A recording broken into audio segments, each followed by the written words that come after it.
Hello friends, welcome to crazy GK trick. मैं गौरव एक बार फिर आप सभी के सामने। दोस्तों, हमारी लॉजिकल रीजनिंग की सीरीज चल रही है जिसमें हम हमारे नेक्स्ट चैप्टर वेन डायग्राम पर आ चुके हैं। जी हाँ फ्रेंड्स, इसके पहले फ्रेंड्स हमने यहाँ पर रीजनिंग में कुल 11 चैप्टर पढ़ चुके हैं। यदि किसी फ्रेंड ने इन वीडियो को नहीं देखा है और आप देखना चाहते हैं तो आप हमारे प्लेलिस्ट में चले जाइए, वहाँ पर आपको इन सभी चैप्टरों के वीडियो अवेलेबल हो जाएंगे। और फ्रेंड्स, यदि आपको इन सभी चैप्टरों का पीडीएफ चाहिए तो आप हमारे क्रेजी जीके ट्रिक की एप्लीकेशन पर चले जाइए, वहां पर आपको ऑप्शन में अवेलेबल हो जाएगा। चलिए दोस्तों, यहां पर बात करते हैं वेन डायग्राम की। तो वेन डायग्राम जो है वह बहुत ही इंपॉर्टेंट चैप्टर है एग्जाम पर्पस। क्लियर है? इसके क्वेश्चन जो है वो नेशनल एग्जाम में भी आते हैं और स्टेट लेवल एग्जाम में भी पूछे जाते हैं। 1 से 2 नंबर के क्वेश्चन इसके आना बिल्कुल ही फिक्स है और बिल्कुल ही दोस्तों सिंपल चैप्टर है। आइए इसे समझते हैं। वेन डायग्राम, जी हाँ दोस्तों, जिसे हिंदी में वेन आरेख भी कहा जाता है। देखिए दोस्तों, वेन आरेख यहाँ पर इसके जो क्वेश्चन है वह किस प्रकार से आते हैं आप सभी ने देखे होंगे। ये आइए मैं एक बार आपको फिर से रिवाइज करा देता हूँ। देखिए, यहाँ पर आपको एक क्वेश्चन मिलेगा, उस क्वेश्चन में आपको यहाँ पर नीचे जो है 4 डायग्राम मिलेंगे। ठीक है, और वो 4 डायग्राम कैसे होंगे? ऑप्शन के रूप में होंगे। ठीक है, चारों ऑप्शन दिए जाएंगे, एक क्वेश्चन दिया जाएगा और उन चारों डायग्राम में से आपको क्या करना है? एक डायग्राम को टिक करना है और वही हमारा होगा सही आंसर। आइए देखिए एक एग्जांपल से समझते हैं। मान लीजिए दोस्तों, हमें क्वेश्चन दे दिया गया है कि मनुष्य, पक्षी और सजीव। क्लियर है? हमें क्वेश्चन दिया है मनुष्य, पक्षी और सजीव, इन तीनों के बीच के संबंध को कौन सी आकृति प्रदर्शित करती है। अब देखिए, यहां पर जो इतने सारे डायग्राम दे रखे हैं इनमें से कोई भी 4 आएंगे आपके, ठीक है, ऑप्शन में। अब देखिए यहां पर जो हमारा आंसर होगा वह कौन सा होगा? ये वाला डायग्राम। अब ऐसा क्यों? आइए इसे समझते हैं। देखिए, मनुष्य अलग होते हैं, पक्षी अलग होते हैं, परंतु दोनों कैसे होते हैं दोस्तों? सजीव। तो यहां पर देखिए, एक पार्ट मनुष्य को डिनोट कर देगा, एक पार्ट पक्षी को डिनोट कर देगा और जो बड़ा वाला रिंग है वह सजीव को डिनोट कर देगा। क्लियर है? तो मनुष्य और पक्षी दोनों अलग अलग हो गए, परंतु दोनों कैसे हैं? सजीव। तो यहां पर दोस्तों हमारा आंसर क्या होगा? ये वाला डायग्राम। क्लियर है? चलिए, तो इस प्रकार के क्वेश्चन जो है आपको एग्जाम में देखने को मिलेंगे। फ्रेंड्स, आप सभी के लिए एक अपडेट है, एक इन्फॉर्मेशन है। यहां पर दोस्तों हमारे क्रेजी जीके ट्रिक के एप्लीकेशन पर रेलवे एनटीपीसी का रीजनिंग का कोर्स स्टार्ट हो चुका है। जी हाँ फ्रेंड्स, आइए फ्रेंड्स समझते हैं उस कोर्स में आपको क्या क्या मिलेगा। देखिए फ्रेंड्स, आपको डेली बेसिस पर एक वीडियो लेक्चर मिलेगा, जिसके साथ साथ आपको एक मॉक टेस्ट भी दिया जाएगा। मतलब हर एक चैप्टर से एक वीडियो प्लस एक मॉक टेस्ट दिया जाएगा। जिससे क्या होगा दोस्तों, आप वीडियो देखने के बाद में मॉक टेस्ट लगा लेंगे तो वहां से दोस्तों आपका वो पूरा चैप्टर क्या हो जाएगा? कवर। और एग्जाम में आपके पूरे क्वेश्चन कैसे होंगे? वहां से सही। दोस्तों, कोर्स की लेंथ की बात करते हैं तो यहाँ पर जो कोर्स है वह 14 से 15 घंटे का कोर्स होगा रीजनिंग का। क्लियर है? और उसके बाद में यदि बात करते हैं दोस्तों यहाँ पर कोर्स की लैंग्वेज की, तो कोर्स जो है वह हिंदी लैंग्वेज में बनाया गया है। क्लियर है? और फ्रेंड्स, आप सभी को पता है आरआरबी एनटीपीसी जो है वह 2 फेज में होती है, फेज 1 और फेज 2। तो फ्रेंड्स, इस कोर्स की जो वैलिडिटी है वह 1 ईयर रखी गई है, ताकि आप फेज 1 में भी रीजनिंग पढ़ सकें और फेज 2 में भी यहां से रीजनिंग पढ़ सकें, लर्न कर सकें। क्लियर है? चलिए, तो फ्रेंड्स यहां पर आपके लिए एक इंपॉर्टेंट इन्फॉर्मेशन और है। यदि जितने भी लोग आरआरबी एनटीपीसी की तैयारी कर रहे हैं और रीजनिंग पढ़ना चाहते हैं तो प्लीज जाइए और कोर्स को ज्वाइन करिए। और यदि फ्रेंड्स आप कोर्स ज्वाइन करते हैं तो आपको एक स्पेशल 50% डिस्काउंट है। आप वहां पर कूपन कोड डालिएगा एनटीपीसी। यदि आप कूपन कोड यूज करेंगे एनटीपीसी तो आपको वहां पर फ्लैट 50% ऑफ मिल जाएगा। क्लियर है? ज्यादा से ज्यादा स्कोर करने के लिए कोर्स को ज्वाइन करिए। चलिए फ्रेंड्स, बात करते हैं यहां पर हम हमारे वेन डायग्राम की। तो देखिए, वेन डायग्राम में कुछ इस प्रकार से क्वेश्चन आते हैं। आइए हम सीधे चलते हैं क्वेश्चनों के प्रकार पर कि किस प्रकार से क्वेश्चन एग्जाम में पूछे जाते हैं। देखिए फ्रेंड्स, पहला क्वेश्चन, निम्न में से कौन सा आरेख पुलिस अधिकारी, माताएं और महिलाओं के बीच के संबंध को दर्शाता है? ऐसा क्वेश्चन दोस्तों आपको एग्जाम में लिखा हुआ आएगा, जैसा कि एसएससी सीजीएल 2020 में यह क्वेश्चन पूछा गया था। देखिए फ्रेंड्स, यहां पर हमें ऑप्शन में 4 डायग्राम दिए गए हैं, इन चारों में से हमें एक को टिक करना है। तो देखिए, सबसे मेन बात क्या होती है, यहां पर जो भी हमें 3 एलिमेंट दिए हैं उनके बीच के रिलेशन को हमें निकालना आना चाहिए, या मालूम होना चाहिए कि उन तीनों के बीच में क्या क्या रिलेशन बन सकता है। तो देखिए, यहां पर हम सॉल्व करते हैं कि माताएं और महिलाएं। तो देखिए, सभी माताएं क्या होती हैं? महिलाएं होती हैं। और पुलिस अधिकारी माताएं भी हो सकती हैं और महिलाएं भी हो सकती हैं। तो देखिए, अब इस हिसाब से यहां पर जो है हमारा आंसर क्या हो सकता है? तो ऑप्शन डी हमारा आंसर होगा। अब आइए समझते हैं कैसे। देखिए, यहां पर सभी की सभी माताएं जो हैं वह क्या हो जाएंगी? महिलाएं हो जाएंगी। क्लियर है? और एक बचा हुआ रिंग किसका हो जाएगा दोस्तों? पुलिस अधिकारी का। तो यह क्या डिनोट करेगा कि कुछ माताएं भी पुलिस अधिकारी होती हैं और कुछ महिलाएं भी पुलिस अधिकारी होती हैं। क्लियर है? चलिए आगे बढ़ते हैं नेक्स्ट क्वेश्चन पर। दोस्तों जैसे जैसे हम क्वेश्चन सॉल्व करते आएंगे आपके लिए चैप्टर आसान होता जाएगा और जितनी आप प्रैक्टिस करेंगे उतना आपके लिए भी आसान बनता जाएगा। चलिए बात करते हैं क्वेश्चन नंबर 2 की। निम्न में से कौन सा आरेख तांबा धातु और लोहा के बीच के संबंध को सही रूप से दर्शाता है? अब देखिए फ्रेंड्स, यहां पर हमें 3 एलिमेंट दिए हैं, कौन से? तांबा, धातु और लोहा। तो देखिए तांबा भी एक धातु होती है और लोहा भी एक धातु होती है, परंतु तांबा अलग होता है और लोहा अलग होता है। तो फ्रेंड्स इस हिसाब से हमारा आंसर क्या होगा? ऑप्शन सी।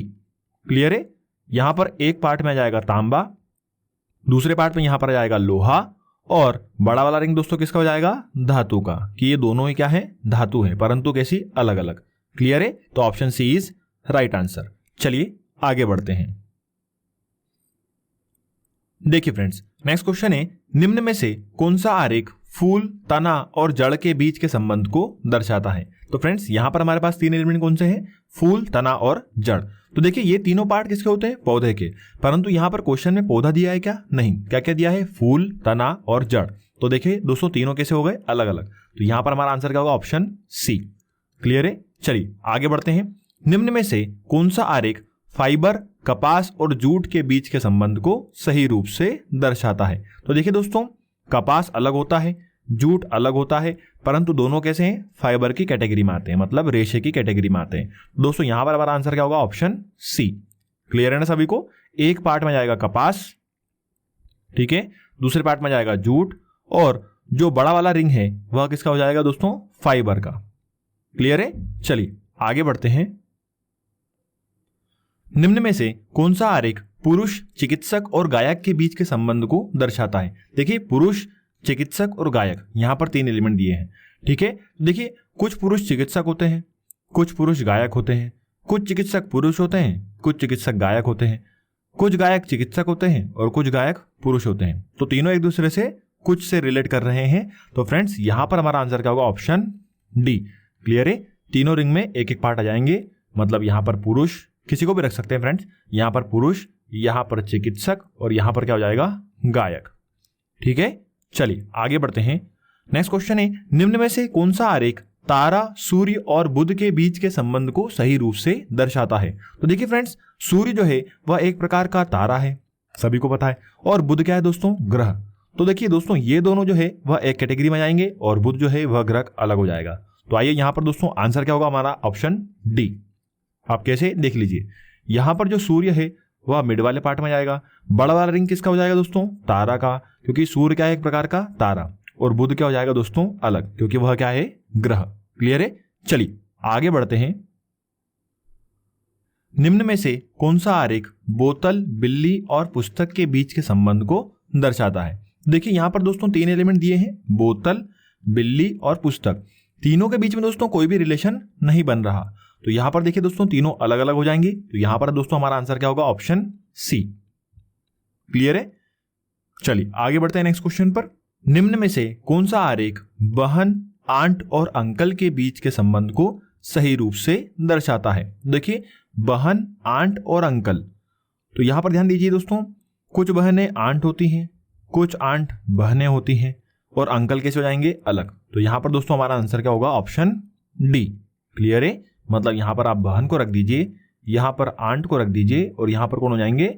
अंकल। क्लियर है? तो कुछ बहन आंट हो गई, कुछ आंट बहनें हो गई और अंकल कैसे हो जाएंगे? अलग। चलिए आगे बढ़ते हैं नेक्स्ट क्वेश्चन पर। निम्न में से कौन सा आरेख चींटियां, तितलियां और कीड़े के बीच के संबंध को दर्शाता है? तो फ्रेंड्स यहां पर देखिए चींटियां और तितलियां यह दोनों किस कैटेगरी में जाएंगी? कीड़े की कैटेगरी में जाएंगी, परंतु चींटियां अलग होती हैं, तितलियां अलग होती हैं। तो यहां पर दोस्तों बता दीजिए हमारा आंसर क्या होगा? Option B. क्लियर है? एक पार्ट में जाएंगी चींटियां, एक पार्ट में जाएंगी तितलियां और बड़ा वाला रिंग किसको डिनोट कर देगा? कीड़े को। क्लियर है? चलिए आगे बढ़ते हैं। निम्न में से कौन सा आरेख रंग लाल और पीला के बीच के संबंध को सही रूप से दर्शाता है? तो देखिए फ्रेंड्स, लाल भी एक प्रकार का रंग है, पीला भी एक प्रकार का रंग है, और रंग तो कलर होता ही है। देखिए यहां पर हमारा आंसर क्या होगा? Option C. देखिए यहां पर आ जाएगा लाल, यहां पर आ जाएगा पीला और बड़ा वाला रिंग किसे डिनोट कर देगा? रंग को। क्लियर है? चलिए आगे बढ़ते हैं नेक्स्ट क्वेश्चन पर। चलिए फ्रेंड्स, देखिए निम्न में से कौन सा आरेख भारत, बिहार और पटना के बीच के संबंध को दर्शाता है? देखिए फ्रेंड्स, भारत, बिहार और पटना, तो देखिए पटना कहां पर है? बिहार में, और बिहार कहां पर है? भारत में। ठीक है ना फ्रेंड्स, पटना कहां है? बिहार में, और बिहार कहां पर है? भारत में। तो इस हिसाब से दोस्तों हमारा आंसर क्या होगा? ऑप्शन सी। क्लियर है? पटना कहां है? बिहार में, और बिहार कहां है? भारत में। चलिए आगे बढ़ते हैं नेक्स्ट क्वेश्चन पर। निम्न में से कौन सा आरेख चूहे, मेंढक और सांप के बीच के संबंध को सही रूप से दर्शाता है? तो तीनों अलग अलग जानवर हो गए। ठीक है, तो यहां पर हमारा आंसर क्या होगा? Option A. क्लियर है? चलिए आगे बढ़ते हैं। निम्न में से कौन सा आरेख फूल, गुलाब और पीला के बीच के संबंध को दर्शाता है? यहां पर देखिए तीन एलिमेंट कौन से हैं? फूल, गुलाब और पीला। तो यहां पर देखिए गुलाब जो है वह एक प्रकार का फूल है, और पीला मतलब यहां पर क्या हो गया? यह रंग हो गया। तो आइए फ्रेंड्स लगाते हैं यहां पर आंसर हम। देखिए यहां पर जो हमारा आंसर होगा वह होगा डी। अब आइए देखिए किस प्रकार से। देखिए गुलाब जो है वह पूरा किसके अंदर आ जाएगा? फूल के अंदर आ जाएगा। क्लियर है कि नहीं दोस्तों? पूरा का पूरा गुलाब कहां पर आ जाएगा? फूल के अंदर, क्योंकि गुलाब क्या है? पूरा फूल। और बात करते हैं दोस्तों पीले की, तो यहां पर देखिए कुछ फूल पीले होते हैं तो वो इस पार्ट में आएंगे, कुछ गुलाब पीले होते हैं तो वो इस पार्ट में आएंगे, और बची हुई चीजें जो पीली होती हैं वह कहां जाएंगी? अदर साइड में। क्लियर है? चलिए आगे बढ़ते हैं नेक्स्ट क्वेश्चन पर। निम्न में से कौन सा आरेख पाई, थीटा और चिन्ह के बीच के संबंध को सही रूप से दर्शाता है? बिल्कुल सिंपल क्वेश्चन है दोस्तों। पाई भी एक प्रकार का चिन्ह है, थीटा भी एक प्रकार का चिन्ह है, और चिन्ह तो यहां पर दिया ही गया है। तो यहां पर बता दीजिए दोस्तों आंसर क्या होगा? ऑप्शन सी। क्लियर है?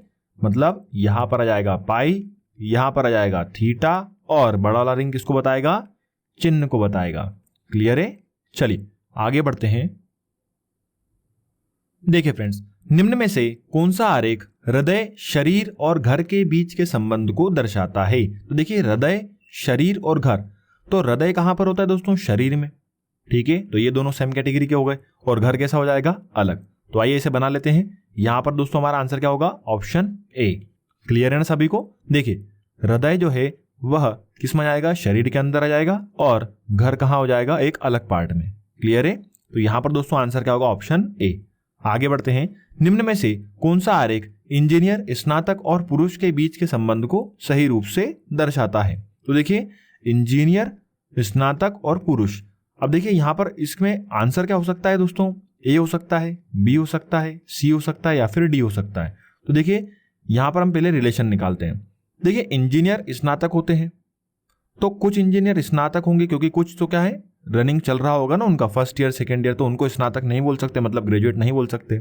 ठीक है, तो कुछ इंजीनियर स्नातक होंगे, कुछ स्नातक इंजीनियर होंगे, क्योंकि बाकी दूसरी अदर डिग्री भी तो करते हैं। ठीक है ना? और पुरुष, तो कुछ पुरुष स्नातक होते हैं और कुछ पुरुष क्या होते हैं? इंजीनियर होते हैं। अब कुछ पुरुष स्नातक कैसे? कि जिन्होंने दूसरी डिग्री ली होगी।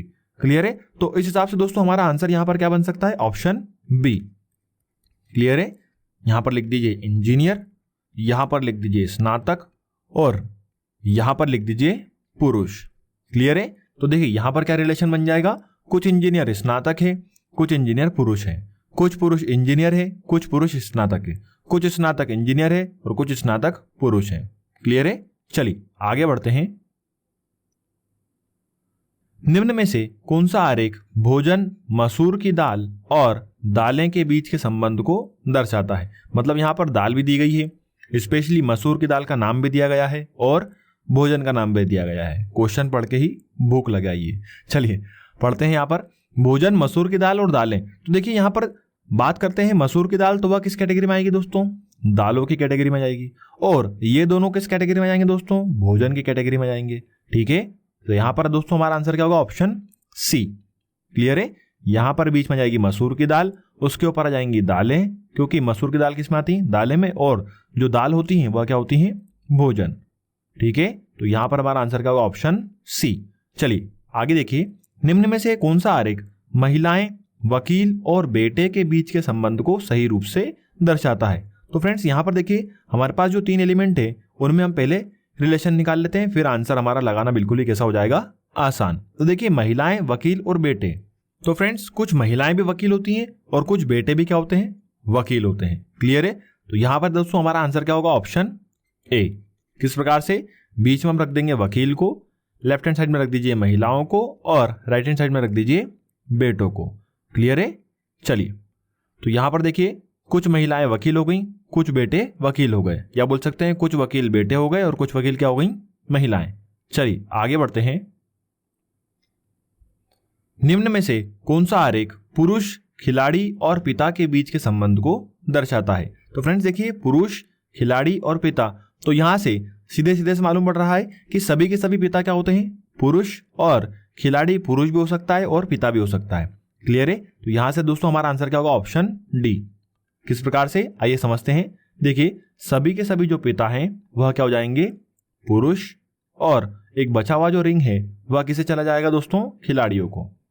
तो इससे रिलेशन क्या बन जाएगा कि कुछ पिता भी खिलाड़ी होते हैं, या बोल सकते हैं कुछ खिलाड़ी पिता होते हैं, कुछ पुरुष खिलाड़ी होते हैं, या बोल सकते हैं कुछ खिलाड़ी क्या होते हैं? पुरुष होते हैं, और सभी के सभी पिता काय में आ गए? पुरुष में। क्लियर है? चलिए आगे बढ़ते हैं। नेक्स्ट क्वेश्चन है, निम्न में से कौन सा आरेख स्नातक, शिक्षक और साक्षर के बीच के संबंध को सही रूप से दर्शाता है? देखिए फ्रेंड्स, स्नातक और शिक्षक, तो कुछ स्नातक शिक्षक होते हैं, कुछ शिक्षक स्नातक होते हैं, और दोनों के दोनों कैसे होते हैं? साक्षर होते हैं, लिटरेट होते हैं। क्लियर है? चलिए, तो फ्रेंड्स यहां पर हमारा आंसर क्या होगा? Option D. क्लियर है? यहां पर क्या हो जाएगा? बड़ा वाला रिंग जो है वह साक्षर को डिनोट कर देगा, और बाकी के जो छोटे छोटे रिंग हैं वह स्नातक और शिक्षक को डिनोट कर देंगे। क्लियर है? आइए यहां पर मैं लिख भी देता हूं। तो यहां पर देखिए, कुछ स्नातक शिक्षक हो गए, कुछ शिक्षक स्नातक हो गए, और ये दोनों के दोनों कैसे हैं? साक्षर। क्लियर है? चलिए आगे बढ़ते हैं नेक्स्ट क्वेश्चन पर। चलिए फ्रेंड्स, नेक्स्ट क्वेश्चन देखिए, निम्न में से कौन सा आरेख विद्यालय, शिक्षक और विद्यार्थी के बीच के संबंध को दर्शाता है? तो देखिए फ्रेंड्स, शिक्षक और विद्यार्थी दोनों अलग अलग होते हैं, परंतु कहां पर? विद्यालय में। जैसा कि यहां पर हमें 3 एलिमेंट दिए गए हैं, तो यहां पर दोस्तों हमारा आंसर क्या होगा? Option B. एक पार्ट में जाएंगे शिक्षक, एक पार्ट में जाएंगे विद्यार्थी, और बड़ा वाला रिंग किस में जाएगा दोस्तों? विद्यालय में। क्लियर है? चलिए आगे बढ़ते हैं। निम्न में से कौन सा आरेख माता पिता, अमीर व्यक्ति और किसान के बीच के संबंध को सही रूप में दर्शाता है? तो देखिए फ्रेंड्स, माता पिता मतलब पेरेंट्स, अमीर व्यक्ति रिच पर्सन, किसान मतलब फार्मर। तो देखिए फ्रेंड्स, यहां पर हमारा आंसर क्या होगा? Option A. अब कैसे? आइए समझते हैं। पेरेंट्स हो गए, यहां पर आ गया फार्मर, और यहां पर आ गया रिच पर्सन। तो देखिए, कुछ पेरेंट्स फार्मर होते हैं, मतलब कुछ माता पिता किसान होते हैं, और कुछ माता पिता अमीर होते हैं। बात करते हैं यहाँ पर आर की मतलब रिच पर्सन की, तो देखिए कुछ अमीर व्यक्ति माता पिता होते हैं, कुछ अमीर व्यक्ति किसान होते हैं। बात करते हैं फार्मर की, तो कुछ किसान रिच होते हैं मतलब अमीर होते हैं, और कुछ किसान माता पिता होते हैं। क्लियर है? तो फ्रेंड्स यहां पर हमारा आंसर क्या है? Option A. क्लियर है? चलिए आगे बढ़ते हैं। नेक्स्ट क्वेश्चन देखिए, निम्न में से कौन सा आरेख इंजन, डीजल इंजन और रेफ्रिजरेटर के बीच के संबंध को दर्शाता है? देखिए फ्रेंड्स, डीजल इंजन जो है वह इंजन की कैटेगरी में जाएगा, और रेफ्रिजरेटर कैसा हो जाएगा? अलग। तो उस हिसाब से दोस्तों हमारा आंसर क्या होगा? Option A. क्लियर है ना दोस्तों? यहां पर आ जाएगा डीजल इंजन, और बड़ा वाला रिंग जो है वह किसको डिनोट करेगा? इंजन को, और बाहर जो एक रिंग बना हुआ है वह किसको डिनोट कर देगा? रेफ्रिजरेटर को। क्लियर है? चलिए आगे बढ़ते हैं। निम्न में से कौन सा आरेख पृथ्वी, नदी और सागर के बीच के संबंध को सही रूप में दर्शाता है? देखिए फ्रेंड्स, पृथ्वी पर नदी भी है, सागर भी है, परंतु दोनों कैसे हैं? अलग अलग। तो यहां पर हमारा आंसर क्या होगा? ऑप्शन सी। क्लियर है? एक तरफ आ जाएगी नदी, एक तरफ आ जाएंगे सागर, और यह दोनों किसके अंतर्गत आ जाएंगे? पृथ्वी के अंतर्गत। क्लियर है? चलिए नेक्स्ट क्वेश्चन पर चलते हैं। निम्न में से कौन सा आरेख भारत, चीन और एशिया के बीच के संबंध को दर्शाता है? तो फ्रेंड्स यहां पर यह बिल्कुल सिंपल क्वेश्चन है। एशिया के दोनों देश हो गए, कौन कौन से? भारत और चीन। तो यहां पर दोस्तों हमारा आंसर क्या होगा? Option A. क्लियर है सभी को? चलिए आगे बढ़ते हैं। निम्न में से कौन सा आरेख रूबल, डॉलर और टका के बीच के संबंध को सही रूप से दर्शाता है? तो फ्रेंड्स देखिए, रूबल जो है रशिया की करेंसी है, डॉलर जो है वह बहुत सी जगह अलग अलग कंट्रियों में यूज होता है, और टका जो है वह बांग्लादेश की करेंसी है। क्लियर है? तो तीनों अलग अलग देशों की करेंसी है, तो यहां पर दोस्तों हमारा आंसर क्या होगा? ऑप्शन सी। क्लियर है? चलिए आगे बढ़ते हैं नेक्स्ट क्वेश्चन पर। चलिए फ्रेंड्स देखिए, निम्नलिखित आरेख में कौन सी संख्या उन महिला डॉक्टरों को दर्शाती है जो रोजगार में नहीं है? अब फ्रेंड्स यहाँ पर ध्यान दीजिए, वेन डायग्राम को कुछ इस प्रकार से भी एग्जाम में पूछा जाता है, या बोल सकते हैं दोस्तों इन्हें यह वेन डायग्राम का दूसरा प्रकार होता है। क्लियर है? अब आइए समझते हैं। देखिए फ्रेंड्स, आपको यहाँ पर एक डायग्राम बना हुआ देंगे और वहां पर उसे रिलेट करेंगे और फिर यहाँ पर जैसे क्वेश्चन पूछा गया है ऐसे ही क्वेश्चन पूछा जाएगा। आइए इसे ब्रीफली समझते हैं। देखिए फ्रेंड्स, यहाँ पर जो ट्रायंगल है मतलब जो त्रिभुज है वह महिलाओं को बता रहा है, जो रेक्टेंगल है जो आयत है वह रोजगार को बता रहा है, और जो सर्कल है वह डॉक्टर को डिनोट कर रहा है मतलब डिफाइन कर रहा है। क्लियर है? देखिए फ्रेंड्स, यहाँ पर हम बात करते हैं नंबरों की, तो यहाँ पर देखिए नंबर जो है वह पर्टिकुलर डिनोट करते हैं इन रिलेशन को, मतलब यहाँ पर जो भी नंबर लिखा गया है वह कितने डायग्राम को कवर कर रहा है उससे पता चलता है कि वह किसे किसे डिनोट कर रहा है। जैसे बात करते हैं दोस्तों नंबर 6 की और नंबर 5 की, तो देखिए नंबर 6 और नंबर 5 केवल एक डायग्राम को डिनोट कर रहे हैं, मतलब ये किसे रिप्रेजेंट करेंगे? रोजगार को। उसी प्रकार से नंबर 9 जो है वह केवल किस में है? ट्रायंगल में, तो यह किसे डिनोट करेगा? केवल महिलाओं को। और नंबर 8 जो है वह केवल किसे डिनोट करेगा? डॉक्टरों को। क्लियर है? अब बात करते हैं कॉम्बिनेशन की। फ्रेंड्स, यहां पर बात करते हैं नंबर 3 की, जो रोजगार और डॉक्टरों को डिनोट कर रहा है। क्लियर है? क्योंकि नंबर 3 में कौन कौन से डायग्राम आ रहे हैं? रेक्टेंगल भी आ रहा है और सर्कल भी आ रहा है। क्लियर है? उसी प्रकार से दोस्तों यहां पर बात करते हैं हम नंबर 4 की, तो नंबर 4 भी क्या होगा दोस्तों? डॉक्टर और रोजगार वालों को डिनोट करेगा। उसी प्रकार से दोस्तों बात करते हैं यहाँ पर हम नंबर 1 की, देखिए नंबर 1 जो है वह किस किस में आ रहा है? रोजगार में और महिलाओं में, तो नंबर 1 जो है वह रोजगार और महिलाओं के कॉम्बिनेशन को डिनोट करेगा। क्लियर है? तो इसी प्रकार से दोस्तों आपको नंबर एग्जाम में देखने को मिलेंगे और ये इसी प्रकार से डिनोट करते आते हैं। ध्यान रखिएगा, जो भी नंबर जहां पर लिखा है वह किन किन डायग्रामों को कवर कर रहा है वह उन रिलेशन को रिप्रेजेंट करेगा। चलिए देखिए यहाँ पर क्वेश्चन क्या पूछा गया है हमसे, कौन सी संख्या उन महिला डॉक्टरों को दर्शाती है जो रोजगार में नहीं है? मतलब महिला भी चाहिए, डॉक्टर भी चाहिए, परंतु क्या नहीं होना चाहिए? रोजगार में नहीं होना चाहिए। देखिए फ्रेंड्स, यहाँ पर जो नंबर 7 है वह महिला और डॉक्टरों को दोनों को दर्शाएगा। क्लियर है? और जिसमें रोजगार में नहीं है। नंबर 7 में देखिए ट्रायंगल भी आ रहा है, सर्कल भी आ रहा है। क्लियर है? तो ट्रायंगल मतलब महिलाएं हो गई, सर्कल मतलब डॉक्टर हो गए, तो देखिए महिला डॉक्टर हो गए, और जो रोजगार में नहीं है मतलब ये रेक्टेंगल में नहीं है। तो यहां पर दोस्तों हमारा आंसर क्या होगा? Option A. क्लियर है? चलिए आगे बढ़ते हैं नेक्स्ट क्वेश्चन पर। देखिए फ्रेंड्स, निम्नलिखित आरेख में कौन सा क्षेत्र उन डॉक्टरों का प्रतिनिधित्व करता है जो संगीतज्ञ तो हैं परंतु खिलाड़ी नहीं है? मतलब हमें क्या निकालना है? कुछ डॉक्टर ऐसे निकालना है जो संगीतज्ञ तो हैं परंतु खिलाड़ी नहीं होना चाहिए। अब फ्रेंड्स यहाँ पर क्वेश्चन को देखिए, यहाँ पर जो सर्कल है वह खिलाड़ी को डिनोट कर रहा है, जैसा कि डायग्राम में आप देख ही रहे हैं। जो रेक्टेंगल है वह संगीतज्ञ को डिनोट करेगा, और जो ट्रायंगल है वह डॉक्टरों को डिनोट कर रहा है। सवाल दोस्तों बस आपको ध्यान से पढ़ना है, उन डॉक्टरों का प्रतिनिधित्व करता है जो संगीतज्ञ है, मतलब डॉक्टर और संगीतज्ञ इन दोनों का कॉम्बिनेशन चाहिए। देखिए डॉक्टर यहाँ पर है, संगीतज्ञ यहाँ पर है, और दोनों को कवर कौन कर रहा है? Character D. क्लियर है? तो यहाँ पर दोस्तों हमारा आंसर क्या होगा? Option A. ठीक है, मतलब जो डी है वह एरिया कौन सा है जहां पर डॉक्टर का प्रतिनिधित्व कर रहा है संगीतज्ञ, परंतु ये लोग काय में नहीं आ रहे हैं दोस्तों? खिलाड़ी की कैटेगरी में नहीं आ रहे हैं। क्लियर है? चलिए आगे बढ़ते हैं। देखिए फ्रेंड्स, निम्नलिखित आरेख का अध्ययन करें और उस क्षेत्र की पहचान करें जो उन लड़कियों का प्रतिनिधित्व करता है जो सेवारत हैं किंतु अविवाहित हैं। अब यहां पर देखिए दोस्तों डायग्राम, एक रिंग जो है वह सेवारत का हो गया, एक रिंग जो है वह लड़कियों का हो गया, और ये वाला रिंग किसका हो गया? विवाहित का। अब देखिए फ्रेंड्स, यहाँ पर क्वेश्चन जो है घुमा के बोला है, अविवाहित बोला है, मतलब उसमें विवाहित नहीं आना चाहिए, क्योंकि यहाँ पर रिंग किसका दिया है दोस्तों? विवाहित का। तो फ्रेंड्स बता दीजिए कौन सा आंसर होगा यहाँ पर। आइए एक बार क्वेश्चन पढ़ लेते हैं फिर आंसर लगाएंगे। देखिए क्वेश्चन पूछा है, उस क्षेत्र की पहचान करें जो उन लड़कियों का प्रतिनिधित्व करता है जो सेवारत हैं किंतु अविवाहित है, मतलब सेवारत होना चाहिए लड़कियां परंतु अविवाहित होना चाहिए। तो फ्रेंड्स यहां पर हमारा आंसर क्या होगा? नंबर 2। देखिए नंबर 2 जो है वह लड़कियों वाले रिंग को भी कवर कर रहा है, सेवारत वाले रिंग को भी कवर कर रहा है, परंतु इसमें विवाहित वाला रिंग नहीं आ रहा। और जैसा कि हमें सवाल में पूछा था कि लड़कियां ऐसी होना चाहिए जो सेवारत तो होना चाहिए किंतु अविवाहित होना चाहिए, मतलब विवाहित के कैटेगरी में नहीं आना चाहिए। क्लियर है? तो फ्रेंड्स यहां पर हमारा आंसर क्या है? Option C. क्लियर फ्रेंड्स, समझ में आ रहा है? चलिए एक लास्ट क्वेश्चन और देख लेते हैं।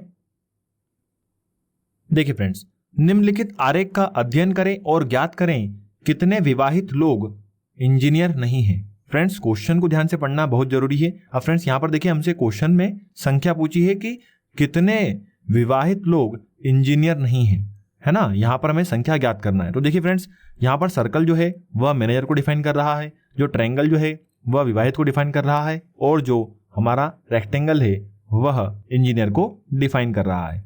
क्लियर है। अब फ्रेंड्स यहाँ पर क्वेश्चन पे ध्यान दीजिए, कितने विवाहित लोग इंजीनियर नहीं हैं, मतलब विवाहित लोग होना चाहिए और इंजीनियर में नहीं आना चाहिए। देखिए फ्रेंड्स विवाहित लोग कहाँ पर होंगे, ट्रायंगल में। तो देखिए ट्रायंगल में यहाँ पर देखिए 4 संख्याएं दी गई हैं, 13, 16, 15 और 17। बात करते हैं यहाँ पर 17 की, तो ये इंजीनियर की कैटेगरी में आ रहा है क्योंकि यहाँ पर देखिए रेक्टेंगल इसको कवर कर रहा है। बात करते हैं 15 की, तो यहाँ पर ये तीनों आ गए, मैनेजर भी आ गया, विवाहित भी आ गया और इंजीनियर भी आ गया। ठीक है, परंतु हमें कैसे लोग चाहिए जहाँ पर विवाहित लोग होना चाहिए और इंजीनियर नहीं होना चाहिए। तो देखिए फ्रेंड्स यहाँ पर विवाहित लोग कौन से हैं, तो विवाहित लोग 13 भी हैं और 16 भी हैं, और ये दोनों कैसे हैं, इंजीनियर की कैटेगरी में नहीं आते हैं। मैनेजर के लिए मना करा है क्या, नहीं, केवल किसके लिए मना करा है, इंजीनियर के लिए। क्लियर है। तो यहाँ पर फ्रेंड्स देखिए जो 13 नंबर और जो 16 नंबर है इन दोनों को हमें ऐड करना होगा, क्योंकि उन्होंने क्या पूछा है, कितने लोग हैं। तो कितने लोग मतलब यहाँ पर दोनों का टोटल लगाना होगा। क्लियर है। तो 13 और 16 जोड़ दीजिए, क्या जाएगा, 29। ठीक है। तो यहाँ पर फ्रेंड्स हमारा आंसर क्या होगा, ऑप्शन बी, मतलब 29 लोग ऐसे हैं जो विवाहित लोग हैं परंतु इंजीनियर नहीं है। क्लियर है। तो फ्रेंड्स यहाँ तक था हमारा वेन डायग्राम। यदि दोस्तों मेरे द्वारा बताया गया आपको क्वेश्चन और ट्रिक अच्छी लगी हो तो प्लीज़ वीडियो को लाइक करिए, शेयर करिए, चैनल को सब्सक्राइब करिए, बने रहिए मेरे साथ। तब तक के लिए जय हिंद।